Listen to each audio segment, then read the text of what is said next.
What's up, Cripple Crew?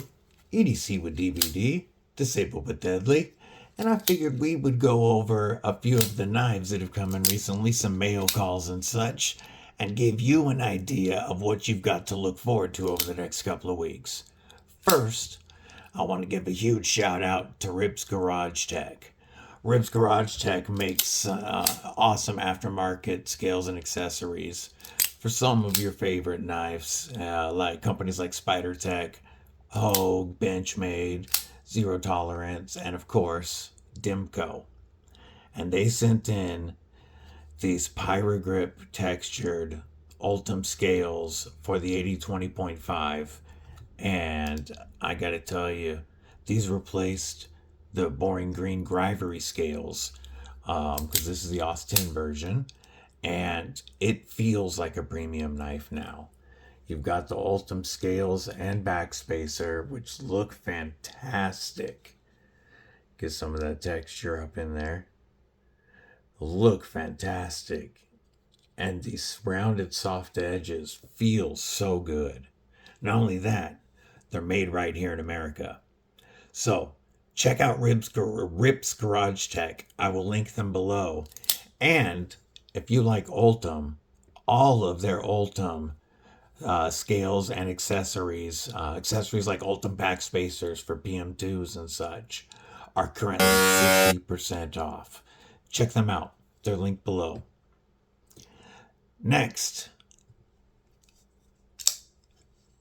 North Mountain Blade is a company making some gorgeous Japanese style knives. And most of their knives are on the high-end premium side, ranging from, $200 to over $300. This Chop 2 is offered in G10 and San Mai SLD-Magic. So we've got SLD-Magic steel as our cutting edge, and that core is jacketed on either side by a steel that's a little more resilient and more corrosion resistant as well. So you've got the edge retention of SLD-Magic, but better corrosion resistance around the rest of the blade.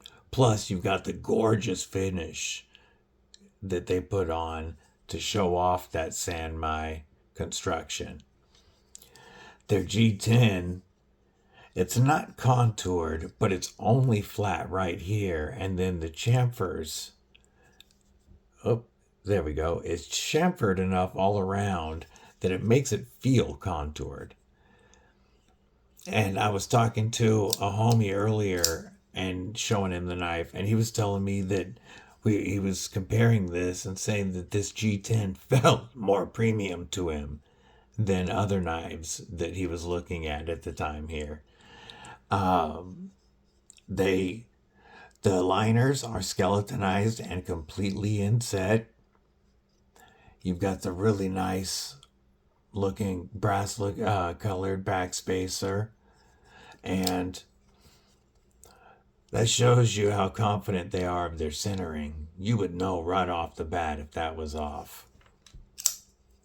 The action on it is pretty good. It's very good once you know that it's got a light spring, so it takes a little bit of effort to kick it out, or a little more speed and power to kick it out. You can light switch it, very easy. You can push button it, very easy.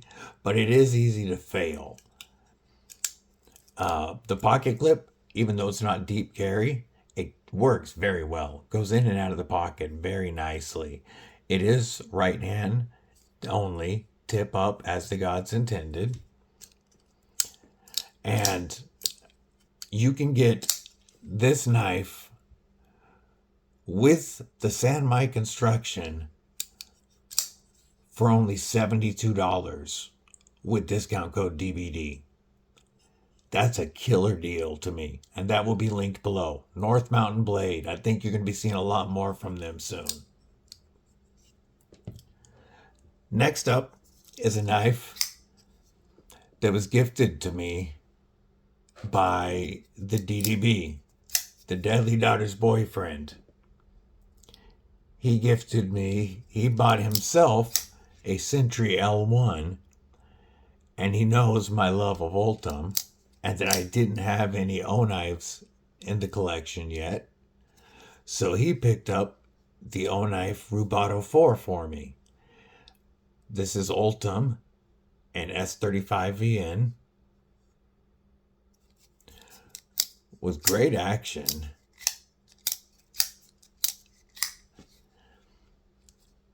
A decently thin blade stock with a full flat grind coming down to a slicey edge, and great ergonomics.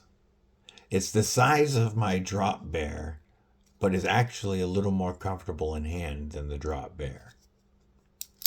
I'll be doing a full review on this in the not too distant future, but I can say I'm a fan of it. I've been carrying it for several days now, and the blade is very slicey. I've used it several times, and it carries great in the pocket. It's nice and lightweight, and the action is just fun and addictive to play with.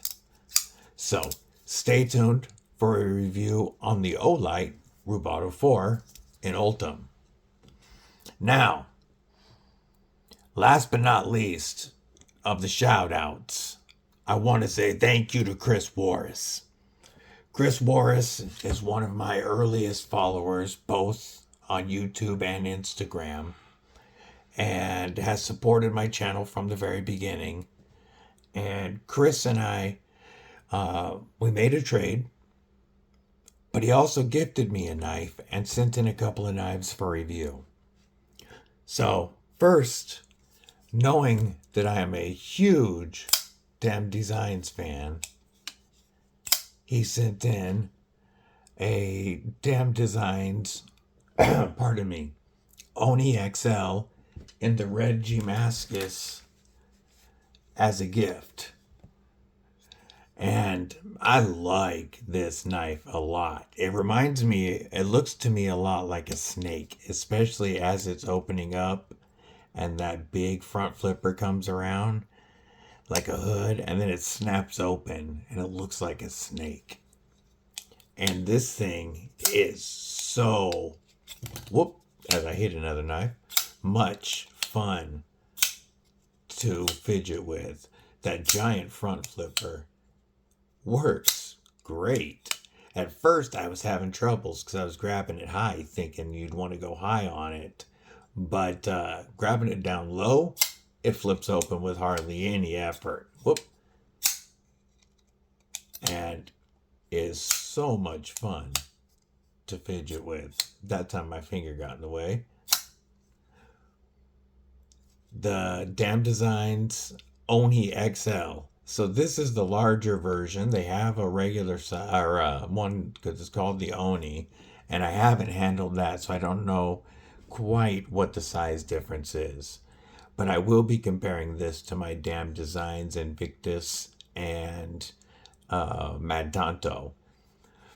But this is such a cool blade to me. I love the harpoon drop point Tanto. It comes down, well, not drop point, it's a straight, but the harpooned Tanto comes down to the pivot line, so you can actually use that primary tip, or you've got a very, very pronounced secondary tip that you can use. This snake, it looks like a snake ready to strike. I'm having so much fun with this knife. So keep an eye out for a review on the Dem Designs Oni XL.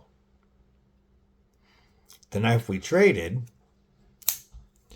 the trade netted me the Damascus Vision FG.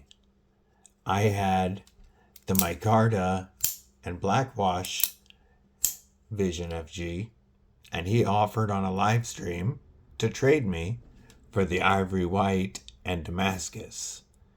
And I love the way this Damascus looks.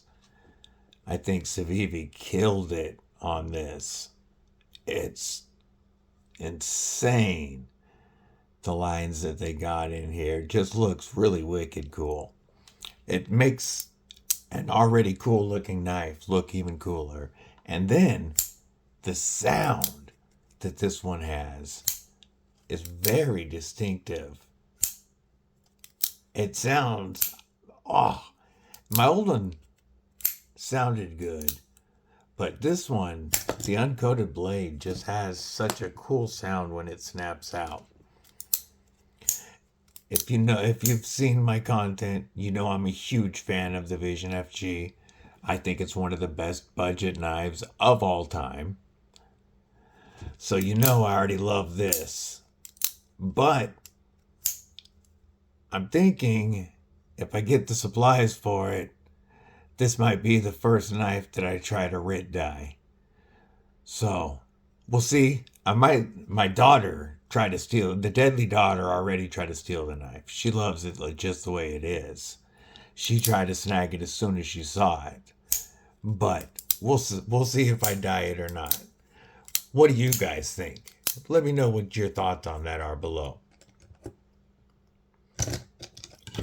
Whoop, as I knock stuff over. Next, one of the knives that he sent in for review is the Petrified Fish Beluga. Oh, that sounds so cool. And recently, I got to experience the Flavorist. I got that in last month, and that knife is one of my favorite front flippers because it just works so well and so easy. I like the Flavorist a lot. It fits in my hand great, and I've been wanting to check out a Beluga. I didn't realize how much larger the Beluga was, but I am a huge fan of these bigger ergos. It's such a comfortable knife, whether you're here or choked back, whether you're up, in a saber grip to do some work. Even though it's larger than the Flavorist, it's still really comfortable in a pinch grip. But more than that, it's big and so fidgety. This front flipper, to me, it looked like it wasn't going to work. The jimping goes all the way up. Doesn't go over, but it goes all the way up. But that flipper is just so low, and it barely looks like it would even clear the top. When you're touching, like your finger would barely clear the top. But when you grab it, it just flips open so easily. It really surprised me at how fidgety that small flipper is. Also, you have the Fuller, which works great for a reverse flick, whether you're trying to do keep knocking over knives, 5-finger challenge. I mean, it's a very, very fidgety and flickable knife. I found I could even see if I can do it under the camera. Yep, I can pinky flip that front flipper, even under the camera. And what's fun about that is it puts it immediately in a beef jerky Avenger grip. And this knife would protect your beef jerky. Faux show. We're looking at a 14C 28-in blade on this, which is, to me, an upgrade over the K110 on the Flavorist. So I'm going to enjoy reviewing this Petrified Fish. I love the way the Beluga feels in my hand, and now it makes me want to try a mini Beluga and a Beluga Fixie. Last but not least on the table, another knife that Chris Morris sent in to review. I said that the CGRB Vision FG might be the best budget knife of all time. The absolute best value on the budget market right now is probably the CGRB Pyite Light. I have the Bowie Pyite, and I enjoy it. It's got some of the best button lock action of any of my button locks. And I've been thinking about grabbing a pyrite light, and Chris knew that I hadn't tried one yet, so he sent this in for review as well. And not only are these crazy light, but since they contoured the injection molded scales, it's very comfortable in hand. And that extra length that it has versus the regular pyrite, both in the handle and blade, gives it a even more comfortable ergonomics than the regular pyrite. The blade is longer, the choil's a little bigger, and the handle's longer. So choking up on it, you can get way up on there really comfortably. Pinch grip, no problem.